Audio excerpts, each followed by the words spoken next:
ጨለማውን የሚያበራ መራራውን የሚያጣፍጥ ህመምን በጤና የሚለውጥ የሩቁን የሚያቀርብ ጦርነትን በሰላም የሚደመድም ኃጢአትን በይቅርታና በምህረት የሚዘጋ አምላካችንን እግዚአብሔርን እናገኘዋለን። ከሱ የበለጠ ምን ደስታለን? ታላቁ ደስታችን እሱ ነው። ራስን የምታገኘው ሰማይ ላይ እንጂ ምድር አይደለም። መቃብር ውስጥ ራስን ማግኘት አትችልም። ያማሩ ቤቶች ውስጥ ራስን ማግኘት አትችልም። እጅግ የተዋቡ ፓርኮች ውስጥ ራስን ማግኘት አይቻልም። ራሳችንን የምናገኘው ያመነው አምላካችን የወደደን አምላካችን መለኪያ በሌለ ፍቅሩ የወደደን የሞትን ቀጠና አሻግሮ በሰማያዊ ስፍራ ከልጁ ጋር አስቀምጦናል። ክብርና ምስጋና ለአምላካችን ለእግዚአብሔር ይሁን። ሀገር ማለት ሁላችንም ነን። ሁላችንም ነን። አያምርም ከኛ ቦታችንን መምረጥ ነው። ልብ በሉ። ልክና ለከት በሌለው ንግግራቸው የወንጌል ድርቀትም እብደትም የተጠናወታቸው ሰዎች እችም ቤተክርስቲያን ዋጋ አስከፍሏታል። ምናልባት እኛ መድረክ ላይ የመቆም አጋጣሚው ስላገኘን እኛ ብቻ ይመስለናል። በታላላቅ ገዳማት ጉባኤ ዘርግተው የሚያስተምሩ እውነተኞች የአብነት መምህራን፣ እውነተኞች ሕፃናት፣ እውነተኞች እናቶች ክርስቲያኖች ሞልተዋል እኮ። እኛ የማንናውቃቸው እግዚአብሔር የሚያውቃቸው ብዙ ሰራዊት አሉት። እግዚአብሔር ነፍስን ጥያቄ የሚመልሰው ሰሪዋ እግዚአብሔር ነው። ሰውን የማይጸየፍ ወዶ የማይጠላ ታምኖ የማይከዳ በልቡ ጉሉት ባንደበቱ ሐሰት የሌለበት ፍቅሩ የማይጎል ክንዱ የማይዝል የኃጢአተኞችና የበደለኞች ወዳጅ የቅዱሳን ብቻ አይደለም፣ የጻድቃን ብቻ አይደለም፣ የሰማዕታት ብቻ አይደለም፣ እኛን ኃጢአተኞችን የማይጸየፈን ከእንጀራ ከምግብ ከምድራዊ የሚያልፍ ታላቅ ፍቅር ለኛ ያለው ለኛ ሞትን የሚያልፍ መቃብርን የሚሻገር ፍቅር ያለው ከሞት በኋላ ቀጠሮ የሰጠን አምላካችን መድኃኒታችን ኢየሱስ ክርስቶስ ነው። የ2000 ዘመን አዲስና ትኩስ ርዕሰ ዜና ቃሉ ሕይወት የሆነ መድኃኒት የሆነ ወዝንቱ ቃል ዘነገርኩክሙ ሕይወቱ ይቱ ወመድኃኒቱ ይቱ። እኔ የምነግራችሁ ቃል ሕይወት ነው መንፈስ ነው ይላል። ገኖች ዛሬም እግዚአብሔር የነፍሳችንን ጥያቄ ይመልሳል። አዎ ጥማታችን ረሃባችን እግዚአብሔር ነው። ቅዱሳን የሰበኩት ድንግል ማርያም የሰበከችው ከሱ ውጭ ሕይወትና አዳኝ መድኃኒት የሌለው የቤተ ክርስቲያን ሕይወት አምላካችን መድኃኒታችን ኢየሱስ ክርስቶስ ነው። ይህ ስም መድኃኒት ነው። ይህ ስም ሕይወት ነው። ኃጢአትን የሚያስተሰሪ ነው። ነፍሴ የወደደችውን አገኘሁት ብሎ ታላቁ ሰለሞን የተናገረው ይሄ ነው። ከእግዚአብሔር ውጭ የሚያሳርፍ የለም። ሰለሞን ያንን የነፍሱን መሻት ካገኘ በኋላ ልቡ አረፈ። ልብ በሉ። ሰለሞን ስልጣኑ አላሳረፈውም። ወደ 1000 ሚስቶች ኮልኩሎ ነበር። እነዛ የበለጠ ልቡን አባከኑት፣ ሞቱን አፋጠኑት እንጂ ሊያሳርፉት አልቻለም። በዛ ደረጃ የሰበሰበ ሁሉ ደስታው ሊያሳርፈው አልቻለም። ያሳረፈው ከድካሙ ከመሻቱ ከፍላጎቱ ያሳረፈው አምላካችን መድኃኒታችን ኢየሱስ ክርስቶስ ልዑል እግዚአብሔር ነው። አዎ የነፍሳችን በሻት ጥያቄያችን የሚመልስ እግዚአብሔር ነው። ሰለሞን ሰፈር ለሰፈር ሲጓዝ እናየዋለን። በአጠቃላይ በእግረ ልቡና ሲጓዝ ሲፈልግ ሁሉም ነገር አላረካ ብሎት ታዲያ ይሄ ነው እኛንም የሚጠራን የማዩ ኃጢአተኞችና በደለኞችን የሚሰበስብ ነው። ሀቤ ጽሩዋን ወጽሩዋን ወክቡራን ጽሩዋና አርፈክሙ በኃጢአት የደከማችሁና የዛላችሁ ኑ ወደኔ የሚል ኃጢአትን የሚያስተሰሪ የኃጢአትና የሞት መድኃኒት ከሰማይ በታች ከምድር በላይ ከሱ ውጭ አዳኝ የለም። አልቦ ካለ ሕይወት በዘያዩ ወአልቦ ካለ ስም በታች ሰማይ ዘይት ወሃብ ላይ ጓለሚያ። ይሄ ከፍ ያለ የወንጌል እውነት ነው ወገኖቼ። ጌታ ሆኖ የተወለደ የለም፣ መድኃኒት ሆኖ የተወለደ የለም። አዳኝ ሆኖ የተወለደ የለም። ንጉሥ ሆኖ የተወለደ የለም።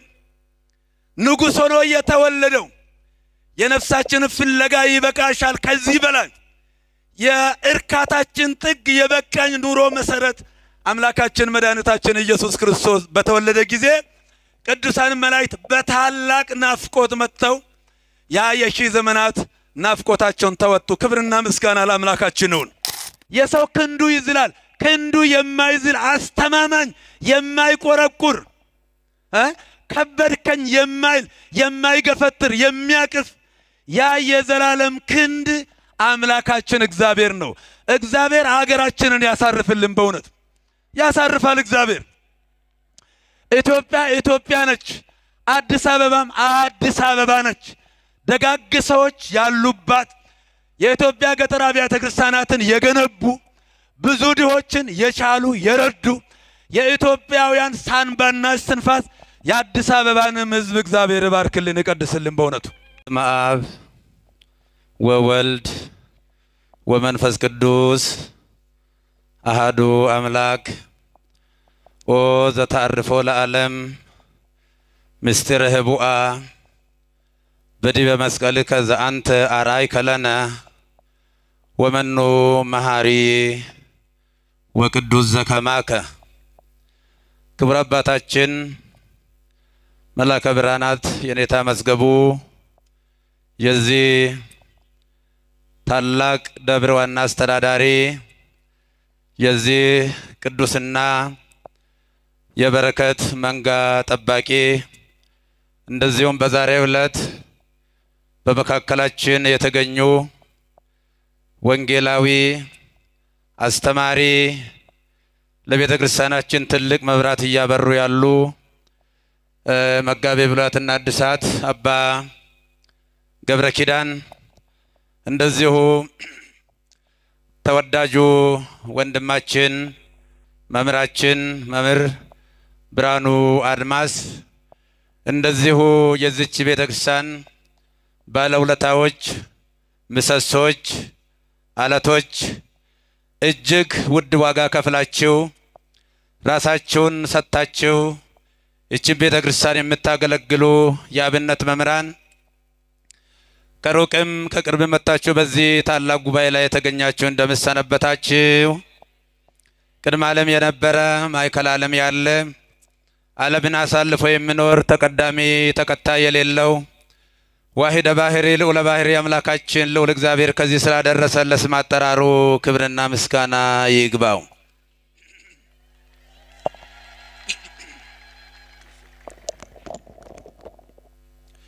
የምንማርበት የዕለቱ የትምህርታችን ርዕስ ረከብኩ ዘሐሰሰት ነፍሴ፣ ነፍሴ የወደደችውን አገኘሁ። ይህ ቃል ታላቁ አስተዋይ የጥበብ ሰው ሰሎሞን በመኃልየ መኃልይ ምዕራፍ 3 ቁጥር 4 ላይ የተናገረው ቃል ነው። እንደሚታወቀው በአንደኛ መጽሐፈ ነገሥት ምዕራፍ 4 ቁጥር 32 ላይ ጠቢቡ ሰሎሞን ከደረሳቸው ህዝባዊ ማህበራዊ ግጥሞች፣ መዝሙሮች፣ አድናቆቶች መኃልየ መኃልይ በመባል ከሚታወቁት 1500 ዘለላዎች ይህ ቃል አንዱ ነው። መኃልየ መኃልይ ዘሰሎሞንን በሚመለከት ታላላቅ የበሰሉ ሊቃውንት ታዳጊ ወጣትና ወጣኒ መነኮሳት እንዲያነቡ አይመክሩም። ምክንያቱም የመጀመሪያውን ገጸ ንባብ ስናየው የሰውነትን ካርታ ቁልጭ አድርጎ የሚያሳይ ስለሆነ፣ ነገር ግን ምስጢሩና ዋናው ፍሬ ሐሳቡ ከዛ የላቀ የጠለቀ የመጠቀ ዋናውን ከኩሬ ሁሉ ወስዶ ወደ ውቅያኖስ የሚነክር የሚጨምር በመሆኑ ይህንን ታላቅ ምስጢር ላይ ለመድረስ እስኪችሉ ድረስ ብዙዎቹ ባይመለከቱት ብለው ይመክራሉ።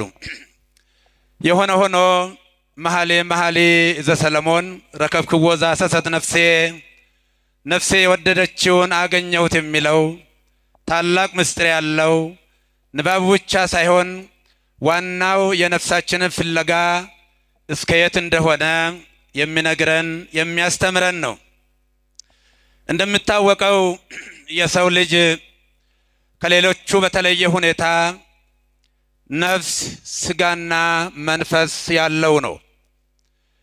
በዕብራውያን መልእክቱ ምዕራፍ 4 ቁጥር 12 እና በተሰሎንቄ አንደኛ ምዕራፍ 5 ቁጥር 22 ላይ የሰው ልጅ ስጋም መንፈስም እንዳለው ታላቁ የቤተ ክርስቲያናችን ወታደር የወንጌል ኮከብ ሐዋርያው ቅዱስ ጳውሎስ በሚገባ አስምሮ ይነግረናል።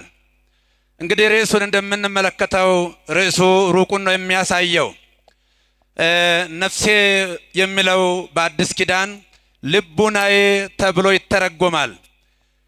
የመጀመሪያ የአዲስ ኪዳን ሰባኪ ማንም ሳይቀድማት አቻ በሌለው ወደር በሌለው ዘመን አሽሬ በሆነ ታላቅ ቋንቋ ጌታችን አምላካችን መድኃኒታችን ኢየሱስ ክርስቶስን በጸነሰችበት ቅጽበት እመቤታችን ወትታሰይ ነፍሴ በአምላኬ ወመድኃኔ ነፍሴ በአምላኬ በመድኃኒቴ ሐሴት ታደርጋለች ብላ የሰበከች የነፍስ ፍለጋ በትክክል ያገኘች ከዚህ በኋላ የምሻው የምጠብቀው የለም ብላ ደምድማ ጨርሳ የነገረችን እመቤታችን ቅድስት ድንግል ማርያም ነች። እንደምታወቀው የነፍስን ፍለጋ የነፍስም ጥማት ውሃ አያረካውም። የነፍስን ፍለጋ ቁስ አይመልስም። የነፍስን ጥያቄ አድማስ ሊከለክል አይችልም። የነፍስን ጥያቄ ውቅያኖስ ሊገታ አይችልም። የነፍስ ጥያቄ የምትፈልገውን የምታገኘውን ነገር እስከምታገኝ ድረስ ፍለጋዋ ሩጫዋ መሻቷ አይቆምም። ነፍስ ደግሞ የምትፈልገው ስጋ ከሚፈልገው በተለየ ሁኔታ በስጦታነቱ በታላቅነቱ አቻ የሌለው የሚፈውሳት የሚያድናት የሚጠግናት ጥማቷን የሚያረካላት ረሃቧን የሚያረካላት እርቃኗን የሚከድንላት ታላቁን የነፍስ ጥማቷን ትፈልጋለች። ጠቢቡ ሰሎሞን ይህንን ነፍሱ የወደደችውን ያገኘው እንደዚሁ በቀላሉ አልነበረም። ወአውድ ሀገረ እስዛፍቀረ ነፍሴ ሐሰትክዎ ወይረከብክዎ ጸዋዕክዎ ወይተሰጠወኒ ረከቡን ማቅብ ጥለያቅቡ ሀገረ እነሆ በገበያ ውስጥ ሁሉ ዞርኩ ተንከራተትኩ ሀገር የሚጠብቁትን ሁሉ አገኘኋቸው ነፍሴ የምትወደውን ነገር አግኝታችኋለሁ ብዬ ጠየቅኳቸው ፈለግኩ አላገኘውም ንስቲታ ሐሊፌም እነሆሙ ይእተ ጊዜ ረከብክዎ ዘሐሰሰት ነፍሴ ከነሱ ጥቂት ፈቀቅ አልኩ ያን ጊዜ ነፍሴ የወደደችውን አገኘው ይላል ታላቁ የጥበብ ሰው ሰሎሞን። ምንድነው የታላቁ የሰሎሞን ይሄናል በዚህ ደረጃ በታላቅ ፍለጋ በታላቁ ጣውረድ ጨለማ ሳይከለክለው ብርዱ ሳይከለክለው በቀንም በሌሊትም ሰፈር ከሚጠብቁት ጋር በመጋፈጥ የነፍሱን ጥማት ወይንም የነፍሱን ደስታ ይፈልግ ነበር። ታላቁ የጥበብ ሰው ሰሎሞን ነፍሴ ከነሱ ፈቀቅ ብዬ ነፍሴ የወደደችውን አገኘው ይላል። የነፍስን መድኃኒት ሰፈር ውስጥ ማግኘት አይቻልም። የነፍስን መድኃኒት እንጀራ ውስጥ ማግኘት አይቻልም። የነፍስን መድኃኒት ብልጽግና ውስጥ ማግኘት አይቻልም። የነፍስን መድኃኒት ወይንም የነፍስን መሻትና ሐሴት የነፍስ ደስታ አይደለም፣ ፌሽታ አይደለም፣ ቡረቃ አይደለም። እነዚህ በጠባብ ቃላት የተጻፉ የተቀመሩ ናቸው። በጊዜ በቦታ በሁኔታ የሚወሰኑ ናቸው። በስሜት ላይ የቆሙ ናቸው። በሆነ ነገር ሊቆሙ የሚችሉ ናቸው። ሰዓት ቢያልፉ ደቂቃ ቢያልፉ ሰዓትን ማለፍ የማይችሉ ሰዓትን ቢያልፉ ቀኑን ማለፍ የማይችሉ በዚሁ ዓለም ተመስርተው እዚሁ የሚያበቁ የሚሞቱ ናቸው። ነገር ግን ሐሴት ማለት እግዚአብሔራዊ መንፈስ ቅዱሳዊ ማለት ነው። የመጨረሻው የነፍስ ስጦታ የነፍስ እርካታ። ታውቃላችሁ ብዙዎቻችሁ አንዳንድ ታላላቅ ወይንም ደግሞ በጣም ውድ የሆኑ ነገሮች ወይንም ውድ መኪናዎች ዝም ብሎ ማንኛውም ሰው ሊጠግናቸው አይችልም። ወደ ካምፓኒ ካልተመለሱ ሰሪያቸው ብቻ የሚሰራቸው ታላላቅ ነገሮች አሉ። ስለዚህ የነፍስን ጥያቄ የሚመልሰው ሰሪዋ እግዚአብሔር ነው። ሰውን የማይጸየፍ ወዶ የማይጠላ ታምኖ የማይከዳ በልቡ ጉሉት ባንደበቱ ሐሰት የሌለበት ፍቅሩ የማይጎል ክንዱ የማይዝል የኃጢአተኞችና የበደለኞች ወዳጅ የቅዱሳን ብቻ አይደለም፣ የጻድቃን ብቻ አይደለም፣ የሰማዕታት ብቻ አይደለም፣ እኛን ኃጢአተኞችን የማይጸየፈን ከእንጀራ ከምግብ ከምድራዊ የሚያልፍ ታላቅ ፍቅር ለኛ ያለው ለኛ ሞትን የሚያልፍ መቃብርን የሚሻገር ፍቅር ያለው ከሞት በኋላ ቀጠሮ የሰጠን አምላካችን መድኃኒታችን ኢየሱስ ክርስቶስ ነው። የነፍሳችን መሻት እልል ብላችሁ አመስግኑት እስኪ። አው ረከብክዎ ዘሐሰሰ ነፍሴ ከእግዚአብሔር የበለጠም ምን ደስታ አለ? ነፍሴ ወደደችን አስክዎ ወያድጎ አገኘሁት ግን አልተውኩትም አለ። ወአባይክዎ ውስተ ቤተ እምየ ወውስተ ውሳጢአት ያለን ታጸነተኒ አገኘሁት። ሌላ ቦታ መውሰድ አልፈለኩም። ወደ ሩቅ ዘመድ መውሰድ አልፈለኩም። ወደ ራሴ ወደ እናቴ ቤት ወሰድኩት ይላል። ወደ እናቴ ቤት ወደ አሳደገችኝ ወደ ወለደችኝ ወደ አሳደገችኝ ይህንን የነፍስ ጥያቄን ወደዛ ሳገኝ ደስታዬን ወደ እናቴ ቤት አገባሁት ይላል። አው በብሉይ ኪዳን የነበሩ ሁሉ የነፍሳቸውን መሻትና ፍላጎት ሊያዩ አልቻሉም። ታላቁ ናፍቆት ታላቁ ደስታ ቅዱሳን መላእክትን ያስደነቀና ያስደመመ ከስጋችን ስጋ ከነፍሳችን ነፍስ ነስቶ የተወለደ የ2000 ዘመን አዲስና ትኩስ ርዕሰ ዜና ቃሉ ሕይወት የሆነ መድኃኒት የሆነ ወዝንቱ ቃል ዘነገርኩክሙ ሕይወቱ ይቱ ወመድኃኒቱ ይቱ እኔ የምነግራችሁ ቃል ሕይወት ነው መንፈስ ነው ይላል። ዮሐንስ ምዕራፍ 6 ቁጥር 66 ላይ እግዚአብሔር ዛሬ የሚነግረን ሕይወትን ነው መንፈስን ነው። እግዚአብሔር ሊያሳርፈን ነው የጠራን ዛሬ። ከእግዚአብሔር ውጪ የሚያሳርፍ የለም። ሰለሞን ያንን የነፍሱን መሻት ካገኘ በኋላ ልቡ አረፈ። ልብ በሉ። ሰለሞን ስልጣኑ አላሳረፈውም። ወደ 1000 ሚስቶች ኮልኩሎ ነበር። እነዛ የበለጠ ልቡን አባከኑት፣ ሞቱን አፋጠኑት እንጂ ሊያሳርፉት አልቻለም። በዛ ደረጃ የሰበሰበ ሁሉ ደስታው ሊያሳርፈው አልቻለም። ያሳረፈው ከድካሙ ከመሻቱ ከፍላጎቱ ያሳረፈው አምላካችን መድኃኒታችን ኢየሱስ ክርስቶስ ልዑል እግዚአብሔር ነው። ስለዚህ ነፍሴ የወደደችውን የነፍሳችን ወዳጅ እግዚአብሔር ምን ይላል ሐዋርያው ቅዱስ ጳውሎስ በሮሜ መልእክቱ ምዕራፍ 8 ቁጥር 19 ላይ እስመ ተስፋው ለዓለም ምጽአቱ ለወልደ እግዚአብሔር ይጸን ወበቱ ቦቱ ተስፋ ከመይጻም ዘቀነዮ ወይግባ ውስተ ስባተ ግዕዛኖሙ ለደቂቀ እግዚአብሔር። ዓለም የእግዚአብሔር ልጅ መገለጥ በታላቅ ተስፋ ይናፍቅ ነበር፣ ይጠብቅ ነበር። በብሉይ ኪዳን የተሰዋው መስዋዕት የተገለገለው አገልግሎት ያ የነፍስን ጥያቄ ሊመልስ አልቻለም። ናፍቆታችንን ሊቆርጥ አልቻለም። በብሉይ ኪዳን የደከሙት ሁሉ የሚችሉትን አደረጉ። ነገር ግን ጥያቄያቸው አልተመለሰም። ስለዚህ ዓለም የእግዚአብሔርን ልጅ ተገልጦ የማይታወቀውን ከሦስቱ ቅዱስ አንዱ ቅዱስ ወልድ ዋሕድ በተለየ አካሉ በምድር ላይ ሲገለጥ ያን ጊዜ የነፍሳችንና የመንፈሳችን ጥያቄ ተመለሰ። አረፍ እፎይ አልን። ደስ ብላችሁ እስኪ እግዚአብሔርን አመስግኑት። አው ቅድም እንደተናገርነው ሰው ነፍስም ስጋም መንፈስም አለው።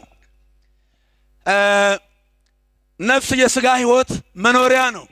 መንፈስ ከእግዚአብሔር ጋር የሚያገናኘን መለኮታዊነት ያለው የማይሞት የእግዚአብሔር መኖሪያና ማደሪያ ነው። አባታችን አዳም ይሄንን ነው በገነት አጥቶ የነበረው። አዳም በመንፈስ የሞተው በገነት ነበረ። ስለዚህ ይሄንን በገነት በኃጢአት ምክንያት የሞተውን ሕይወት የዘራበት አምላካችን መድኃኒታችን ኢየሱስ ክርስቶስ ነው። ስለዚህ ዓለም ክርስቶስን ናፍቆ ይላል ሐዋርያው። ክርስቶስን የሚናፍቀውና ተስፋ የሚያደርገው አስገድዶ ከሚገዛው ከጨካኝ እጅ አውጥቶ ወደማይነጠቅ ወደ ቅዱሳን መላእክት ነፃነት ያገባ ዘንድ ነው ይላል። ካገኙ ማጣት፣ ከቆሙ መውደቅ፣ ከቀረቡ መራቅ፣ ወደ ሌለበት ወደ እግዚአብሔር እቅፍ የሚሰውር ይሄ ነው የነፍሳችን ጥያቄ። ወገኖቼ ዛሬም እግዚአብሔር የነፍሳችንን ጥያቄ ይመልሳል። አዎ ጥማታችን ረሃባችን እግዚአብሔር ነው። ቅዱሳን የሰበኩት ድንግል ማርያም የሰበከችው ከሱ ውጭ ሕይወትና አዳኝ መድኃኒት የሌለው የቤተ ክርስቲያን ሕይወት አምላካችን መድኃኒታችን ኢየሱስ ክርስቶስ ነው። አዎ ለዚህም ነው ሐዋርያው ቅዱስ ጳውሎስ ዓለም የእግዚአብሔር ልጅ መገለጥ ይጠብቅ ነበር ይላል። ይህንን የሚመስል ጥያቄ በሉቃስ ወንጌል ምዕራፍ 2 ቁጥር 10 ላይ ቅዱሳን መላእክት ጌታችን አምላካችን ኢየሱስ ክርስቶስ በዛች በጠባቧ ዋሻ በተወለደ ጊዜ ወደር ከሌለው ታላቅነት ወደር ወደሌለው ታናሽነት የመጣ ወደር ከሌለው ክብር ወደር ወደሌለው ውርደት የመጣ ወደር ከሌለው ባለጠግነት ወደር ወደሌለው ድህነት በመጣ ጊዜ በዛች በጠባብ ዋሻ ቢተኛም እንኳን ከመንበሩ ሳይራቆት ከባሕሪ አባቱ ሳይለይ ከመላቱ ሳይወሰን ዓለምን የሚመግብ ጌታችን አምላካችን መድኃኒታችን ኢየሱስ ክርስቶስ በጊዜ ሕፃናት ጡትን እየለመነ በነበረበት ሰዓት ከፍተኛ የኑሮ ደረጃ ያላቸው ሰብአ ሰገልና እንደዚሁም በሜዳ በጎችን የሚጠብቁ ድሆች ይልቁንም በሰማይ ለሺህ ዘመናት እግዚአብሔርን ሳያዩ እንደናፈቁ እንደተመኙ የነበሩ ቅዱሳን መላእክት በእኛ በሰው ልጅ ልክ በምድር ላይ ሲገለጥ እነሆ ለዓለሙ ሁሉ የሚሆን ታላቅ የምስራች እነግራችኋለሁ፣ እነሆ መድኃኒት ክርስቶስ የሆነ ጌታ ተወልዶላችኋል ብለው ነው ለእረኞች የሰበኩት። የኛ ጌታ በምድር ላይ ታላላቅ ነገሥታት ነግሷል። በብሉይ ኪዳን ዓለምን እንደ ሰም አቅልጠው እንደ ገል ቀጥቅጠው የገዙ ሁሉም ሀገሮች በተለይ አፍሪካ እድለኛ ነች። ለዚህ የነዳ ከፋይ ነች።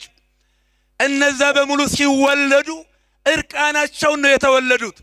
አንገታቸው ላይ ወርቅ አልነበረም፣ ሰውነታቸው ላይ ልብስ አልነበረም። ሲወለዱ ድሆችና ባሮች ነበሩ። ጌታ ሆኖ የተወለደ የለም፣ መድኃኒት ሆኖ የተወለደ የለም፣ አዳኝ ሆኖ የተወለደ የለም፣ ንጉሥ ሆኖ የተወለደ የለም። ንጉሥ ሆኖ የተወለደው የነፍሳችን ፍለጋ ይበቃሻል፣ ከዚህ በላይ የእርካታችን ጥግ የበቃኝ ኑሮ መሰረት አምላካችን መድኃኒታችን ኢየሱስ ክርስቶስ በተወለደ ጊዜ ቅዱሳን መላእክት በታላቅ ናፍቆት መጥተው ያ የሺህ ዘመናት ናፍቆታቸውን ተወጡ። ክብርና ምስጋና ለአምላካችን ይሁን። አመስግኑት እግዚአብሔርን። ይሄ የነፍሳችን መሻት በተገለጠ ጊዜ ከምንም በላይ የቅዱሳን መላእክት ደስታቸው ታላቅ ነበር። እነሱ እግዚአብሔርን የማየት አቅሙም ስልጣኑም አልነበራቸውም። በሁለት ክንፋቸው ፊታቸውን በሁለት ክንፋቸው እግራቸውን ግራና ቀኝ በትምህርተ መስቀል አምሳል ዘርግተው ለዙፋኑ ይሰግዳሉ እንጂ ለሱ አይደለም ተብሎ ነው የተጻፈው። ነገር ግን አዩት፣ ደስ አላቸው። ጌታችን ሲወለድ በስምንተኛ ማዕረግ የነበረው የሰው ልጅ ወደ 10ኛ ማዕረግ ደረሰ፣ ከቅዱሳን መላእክት ተካከለ። ስለዚህ ታላቁ የጥበብ ሰው ሰለሞን ረከብክዎ ዘሐሰሰ ነፍሴ ነፍሴ የወደደችውን አገኘሁ ይላል። አዎ የነፍሳችን በሻት ጥያቄያችን የሚመልስ እግዚአብሔር ነው። ሰሎሞን ሰፈር ለሰፈር ሲጓዝ እናየዋለን። በአጠቃላይ በእግረ ልቡና ሲጓዝ ሲፈልግ ሁሉም ነገር አላረካ ብሎት ታዲያ ይሄ ነው እኛንም የሚጠራን የማዩ ኃጢአተኞችና በደለኞችን የሚሰበስብ ነው። ሀቤ ጽሩሃን ወጽሩሃን ወክቡራን ጾር ዋና አርፈክሙ በኃጢአት የደከማችሁና የዛላችሁ ኑ ወደኔ የሚል ኃጢአትን የሚያስተሰሪ የኃጢአትና የሞት መድኃኒት ከሰማይ በታች ከምድር በላይ ከሱ ውጪ አዳኝ የለም። አልቦ ካለ ሕይወት በዘያዩ ወአልቦ ካለ ስም በታች ሰማይ ዘይት ወሃብ ላይ ጓለሚያ ይሄ ከፍ ያለ የወንጌል እውነት ነው ወገኖቼ። ቅዱስ ጴጥሮስ በመንፈስ ቅዱስ ተሞልቶ አንድ ታማሚ ሲፈወስ በምን ይሄንን አደረጋችሁ? እናንተ ሰቅላችሁ የገደላችሁት በእግዚአብሔርነቱ በኃይሉ በስልጣኑ የሞትን ክንዱ ብርት ሰብሮ የተነሳ ዘይግል ሞት ይዞቱ እሱ እናንተ የናቃችሁት ድንጋይ የማዕዘን ራስ ሆነ። እነሆ ከሰማይ በታች ከምድር በላይ እንድንበት ዘንድ የተሰጠን ይህ ስም ነው ይላል። ይህ ስም መድኃኒት ነው። ይህ ስም ሕይወት ነው። ኃጢአትን የሚያስተሰሪ ነው።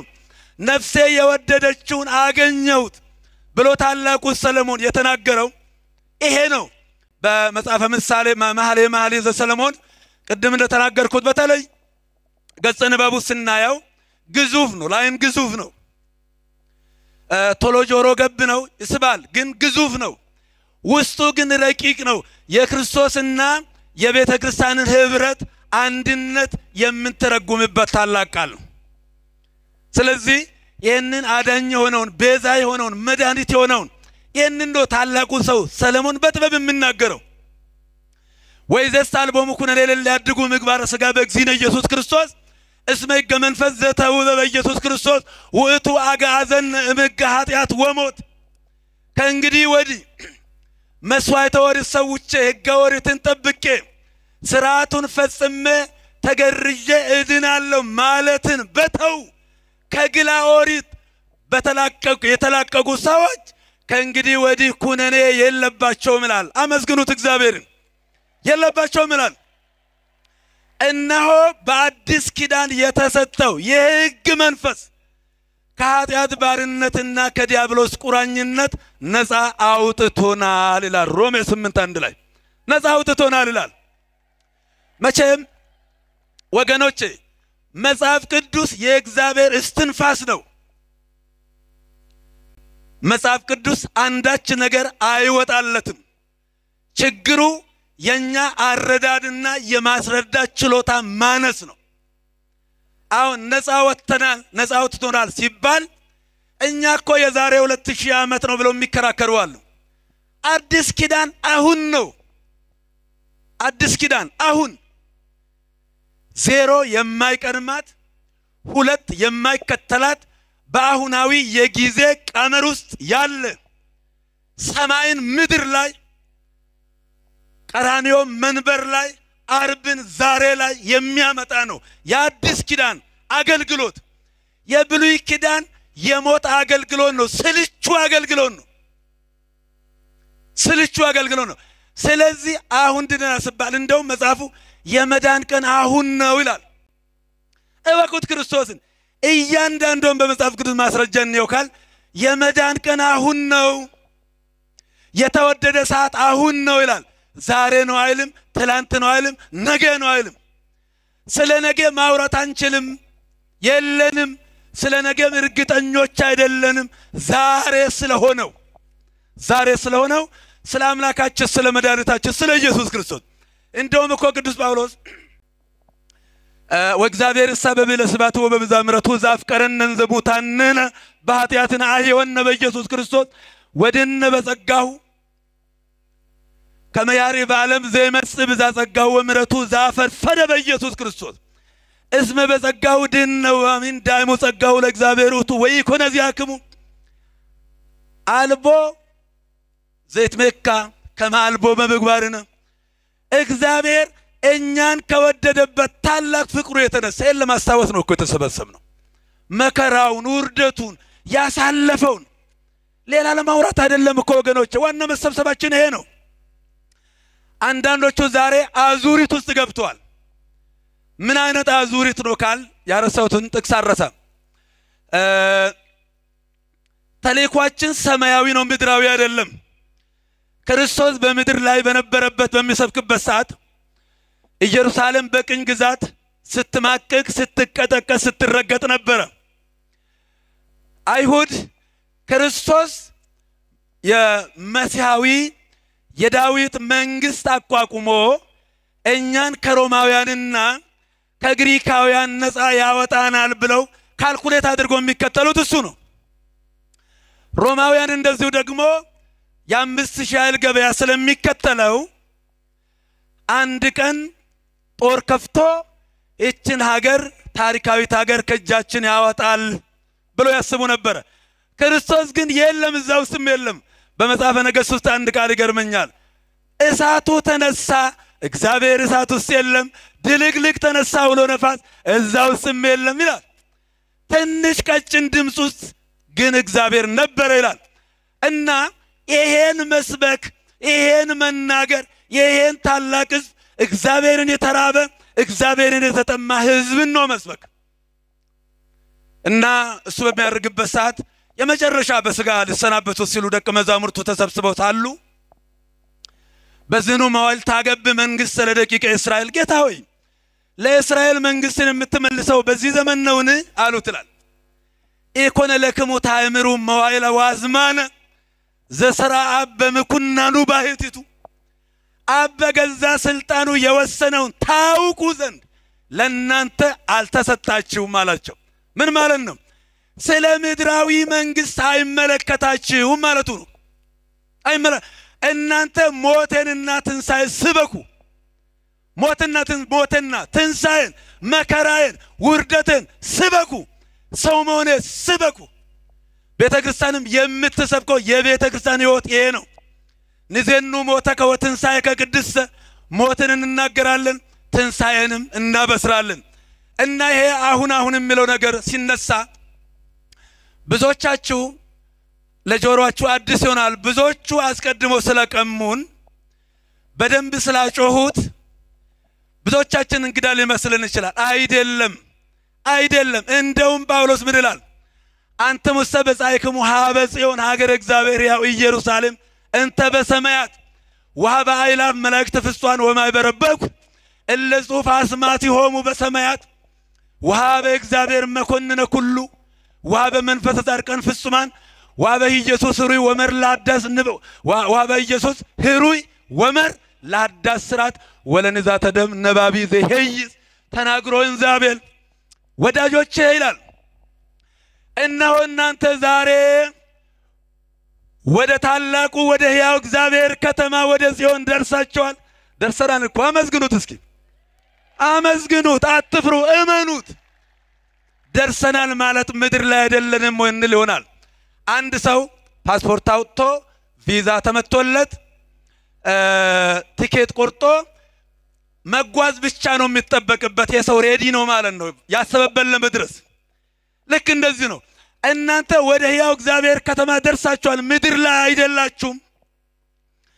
እነሆ በታላቅ ደስታ በምስጋና ወደ ተሰበሰቡት ቅዱሳን መላእክት፣ ወደ መንፈሶች፣ ወደ ነፍሳት፣ ወደ ቤተ ክርስቲያን ስብስብና ህብረት በሰማይ ወዳለችው ሁሉን ወደሚገዛ ወደ እግዚአብሔር በቅዱሳን አድሮ ወደሚኖረው ወደ ሕያው መንፈስ ቅዱስ ይልቁንም ደግሞ የወንጌል አስተማሪ የመንግሥተ ሰማያት አስታራቂ ወደ ሆነው ወደ ጌታችን ይልቁንም ከአቤል የሚሻለውን ስለ ይቅርታና ስለ ምሕረት የሚናገር ለዘላለሙ መታረቂያችን ትላንትም ዛሬም ነገም የምንድንበት የምንታረቅበት ክርስቶስ አንድ ቀን በቀራንዮ የከፈለው ዋጋ ለዘላለሙ ሲሰራ ይኖራል። እግዚአብሔር ሰማይና ምድር ፈጠረ። ፀሐይና ጨረቃ ከዋክብትን በሰዓታቸው ሰማይ ላይ ሰካቸው። ቀን ፀሐይ፣ ሌሊት ጨረቃና ከዋክብት። አንድ ቀን ተናገረ። በየቀኑ ፀሐይና ጨረቃ ሰማይ ላይ እንደ ሰባራ ሲሰካ ውሎ አያድርም። አምፖል ማለት ነው። ሲሰካ ውሎ አያድርም። ብዙ ወተባዙ ወምልኡ ለምድር አለ እግዚአብሔር። በየቀኑ አራቱን ባህሪያት እያመጣ በየቀኑ ሲሰራ አይውልም። ስለዚህ አንድ ጊዜ በቀራንዮ የፈሰሰው ደሙ በቀራንዮ የከፈለው ቤዛነት ለዘላለሙ ስንድንበት እንኖራለን። ታዲያ ቅዱስ ጳውሎስ ምን ማለቱ ነው? እናንተ ምድር ላይ የላችሁም፣ ወደ ሕያው እግዚአብሔር ከተማ ደርሳችኋል፣ ወደ ታላቁ ከተማ ወደ እግዚአብሔር እቅፍ ገብታችኋል እኮ እናንተ ምድር ላይ የለም እያለ አይኔ ምድር ላይ ነው ያለሁት ማለት ምን ማለት ነው? ቅዱስ ጳውሎስ ዋሽውን አይዋሽም። እነግረክሙ አሁንስ በትምህርት ዘማርኩክሙ ኢኮነ በእንተሰብ ወአነሂ አኮ ማበሰብ ዘነሳይክዎ ወይሂ ማሩኒዮ። ወንድሞቼ በእኔ ስለተሰበከው ወንጌል እነግራችኋለሁ። እኔ ከሰው አልተቀበልኩም፣ ሰውም አላስተማረኝም፣ ጌታዬ መድኃኒቴ ኢየሱስ ክርስቶስ ገለጠልኝ እንጂ ይላል። አመስግኑት እስቲ ይህንን ታላቅ አምላክ። በእውነት እግዚአብሔር እኛንም ይግለጥልን፣ ከክፋት ሁሉ ልባችንን መልስ መድኃኔዓለም። እና ምን ይላል? በእናቴ ማኅፀን ሳለሁ የለየኝ በጸጋውም የጠራኝ ስለ ልጁ በአሕዛብ ዘንድ በስሙ እሰብክ ዘንድ በጠራኝ ጊዜ ወዲያው ከሥጋና ከደም አልተማከርኩም ይላል። ከማን አልተማከርኩም ይላል? አንደኛ ከሰው አልተማርኩም ማለት፣ ሁለተኛ ከሥጋዊ ከደማዊ መምህር አልቀጸልኩም። ገላትያ 1:11-15 ተመልከቱት። እግዚአብሔር መንፈስ ቅዱስ የገለጠለት ራሱ ኢየሱስ ክርስቶስ ተገልጦ ያስተማረው በልቡ ሰሌዳ በህሊና ጓዳ ያተመለትን ነው ሐዋርያው ቅዱስ ጳውሎስ የሚያስተምረን እንጂ በግምት አይደለም፣ ከራሱ አንቅቶም አይደለም። ስለዚህ እኛ ዛሬ እንደ ሰሎሞን ሰፈር ለሰፈር መንደር ለመንደር ከሰፈር ጠባቂ ጋር ግብ አንገባም። የነፍሳችንን መሻት አግኝተናል። እሱም ሕያው እግዚአብሔር ነው። የነፍሳችንን ጥያቄ የሚመልስ የከረመውን የሚመልስ ጨለማውን የሚያበራ መራራውን የሚያጣፍጥ ሕመምን በጤና የሚለውጥ የሩቁን የሚያቀርብ ጦርነትን በሰላም የሚደመድም ኃጢአትን በይቅርታና በምሕረት የሚዘጋ አምላካችንን እግዚአብሔርን እናገኘዋለን። ከሱ የበለጠ ምን ደስታለን? ታላቁ ደስታችን እሱ ነው። እኛ በምድር ላይ እኮ ሌላ የለንም። ቅድም ያነሳነውን ኤፌሶን 2:4 ላይ እኛን ከወደደበት ታላቅ ፍቅሩ የተነሳ በኃጢአታችን ሙታን በነበርን ጊዜ በልጁ በኢየሱስ ክርስቶስ ወደደን ይላል። አመስግኑት እስቲ በልጁ የወደደን። እግዚአብሔር አብ የሰጠን የእጁ ሳይሆን ልጁን ነው። ልጁን የሚሰጥ ማንም የለም። ስጡ ብንባል ድቃቂ ሳንቲም እላቂ ጨርቅ እንመጸውታለን እንጂ ልጅን ለቁም ነገር ለሞት አንሰጥም። ስለዚህ በልጁ በኢየሱስ ክርስቶስ አድኗቸዋል፣ ድናቸዋል ይልና እነሆ በሚመጡ ዘመናት ለኛ ካለው ይቅርታና ምሕረት የተነሳ በጌታችን በኢየሱስ ክርስቶስ ያዘጋጀውን ተሰፍሮ ተቆጥሮ የማያልቀውን ጸጋውን ሊሰጠን ከልጁ ጋር አስነሳን። ከልጁ ጋር ከኢየሱስ ክርስቶስ ጋር በሰማያዊ ስፍራ አስቀመጠን ይላል። በሰማይ ያስቀመጠን አምላካችን እግዚአብሔር ክብርና ምስጋና ይግባው። ሰማይ ላይ ነው ያለው። ራስን የምታገኘው ሰማይ ላይ እንጂ ምድር አይደለም። መቃብር ውስጥ ራስን ማግኘት አትችልም። ያማሩ ቤቶች ውስጥ ራስን ማግኘት አትችልም። እጅግ የተዋቡ ፓርኮች ውስጥ ራስን ማግኘት አይቻልም። ራሳችንን የምናገኘው ያመንነው አምላካችን የወደደን አምላካችን መለኪያ በሌለ ፍቅሩ የወደደን የሞትን ቀጠና አሻግሮ በሰማያዊ ስፍራ ከልጁ ጋር አስቀምጦናል። ክብርና ምስጋና ለአምላካችን ለእግዚአብሔር ይሁን። አያችሁ ነብዩ የጥበብ ሰው ሰሎሞን እንዴት አድርጎ እንደሚፈልግ እንዴት እንደወደደ እንዴት እንደጓጓ እንዴት እንደተጠማ እንዴት እንደተራባ የንራቡንም ጥማቱንም ርዛቱንም ጥያቄውንም ሊመልስለት ስለጠፋ በብዙ ፍለጋ አግኝቶ ከዛም በኋላ ሁሉ ነገር በቃኝ አለ። አሁን እኛ እኮ ምድር ላይ የምንንደፋደፈው ዓለም የኛ ስለመሰለች ነው። ከተማ የኛ ስለመሰለች ነው። ሌላም የኛ ስለመሰለን ነው።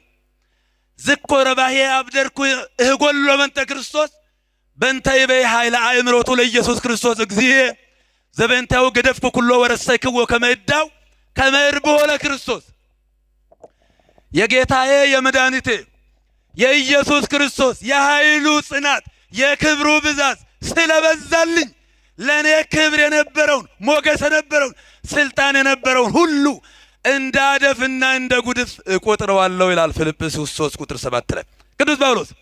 ሁሉም ነገር አነሰበት። ሁሉ ነገር የሚበቃል ሌላውን በቃን ብለን እግዚአብሔር ስንከተል ብቻ ነው። ዛሬ የተሰበሰብንበት ዓላማ ታላቅ ዓላማ ነው። ስለ ሀገርም ስለ ሕዝብም ስለ ኃጢአተኛም ስለ መሪዎችም ለመጸለይ ነው።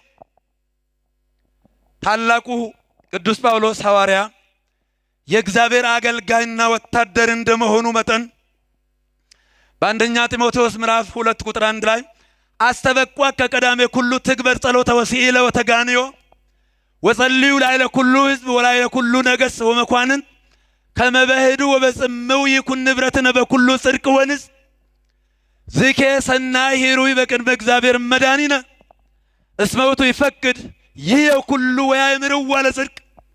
ልጄ ሆይ ከሁሉም አስቀድሜ እመክርሃለሁ እንድታመሰግን እንድትጸልይ እንድትማልድ ከሁሉም ይልቁንም ለሁሉም ሕዝብ ጸልይ ለነገሥታትም ለመሳፍንትም ለመኳንንትም ዝግና ጸጥ ብለን ስለ እውነትና ስለ ጽድቅ እንኖር ዘንድ ይላል። ሙታን ነገሥታትን ስም እየጠራች ንጉሴ እያለች የምትጸልይ ቤተክርስቲያን ላሉትም ብትጸልይ ጥሩ ነው። ነገሮችን የሚለውጠው እግዚአብሔር ነው። ለውጥ የሚያመጣ እግዚአብሔር ነው። ሰላም የሚያመጣ እግዚአብሔር ነው። ይልና ምን ይላል? ሰዎች ሁሉ እውነቱን ወደ ማወቅ ዚኬ ሰናይ ሂሩይ በቅድመ እግዚአብሔር መድኃኒነ እስመውቱ ይፈቅድ ኩሉ ሰብ ይየው። እነሆ ሰው ሁሉ እውነትን ወደ ማወቅና ወደ መዳን እንዲደርስ በሚወድ በጌታችን በመድኃኒታችን በእግዚአብሔር ዘንድ የተወደደ ይህ ነው ይላል። ይህ ነው። ኢትዮጵያ ሀገረ እግዚአብሔር ነች። አንደኛ ጢሞቴዎስ ምዕራፍ 2:1 ላይ ነው ያለው ይቃል። ስለዚህ ክርስቲያኖች እንደመሆናችን መጠን ይህንን ነው የምንከተለው። አውደ ምሕረታችን እውነት የሚሸት ክርስቶስ የሚሸት ቅዱሳን የሚሸት እንዲሆን ሐዋርያው ቅዱስ ጳውሎስ የመከረንን ነገር ብንተገብር በእውነቱ ምድራችን ገነት ትሆናለች። ኢትዮጵያ ሀገረ እግዚአብሔር ነች። ኢትዮጵያ ነነዌ አይደለችም። አዲስ አበባ ነነዌ አይደለችም። ሀገር ማለት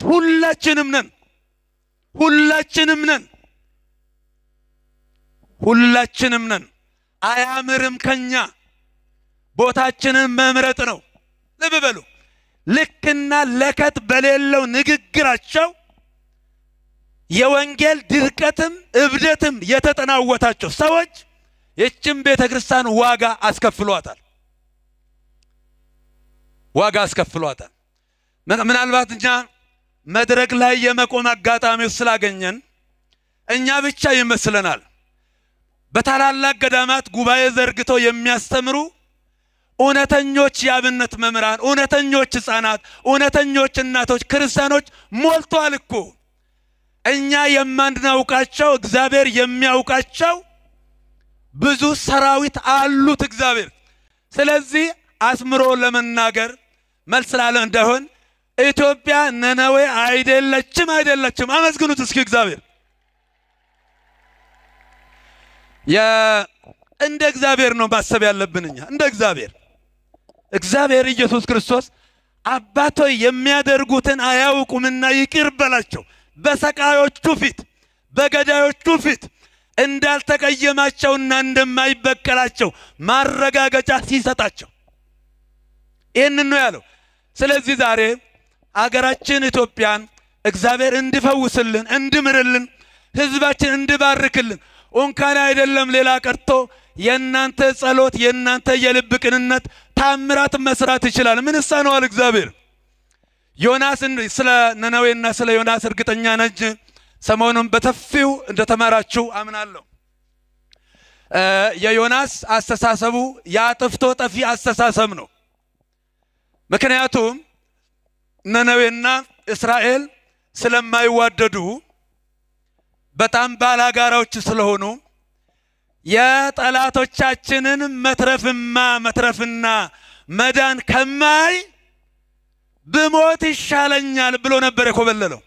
ግን እግዚአብሔር ደግሞ እንዴት አድርጎ በታምራት እንዳተረፋቸው ተመልከቱ። እሱ የነሱን መሞትና ማለቅ እሳቱ ከሰማይ ወርዶ ካልበላው በቃ ዮናስ ሐሰተኛ ልባል ለክብሩ ነው የተጨነቀው። ግን እግዚአብሔር ለሰው ነው የተጨነቀው፣ ለሰው ነው የተጨነቀው። ስለዚህ ወገኖቻችን በዚህ ዘመን የሚያስፈልገው ስሌትም አይደለም ስሜትም አይደለም እምነት ነው። በፍጹም እምነት። ስለዚህ በፍጹም እምነት ከለመነው እግዚአብሔር ቸርና ይቅር ባይ ነው። ይሰማናል፣ ያዳምጠናል፣ ይወደናል። እግዚአብሔር እኛንም አይጠላንም። እግዚአብሔር ታላቅ አምላክ ነው።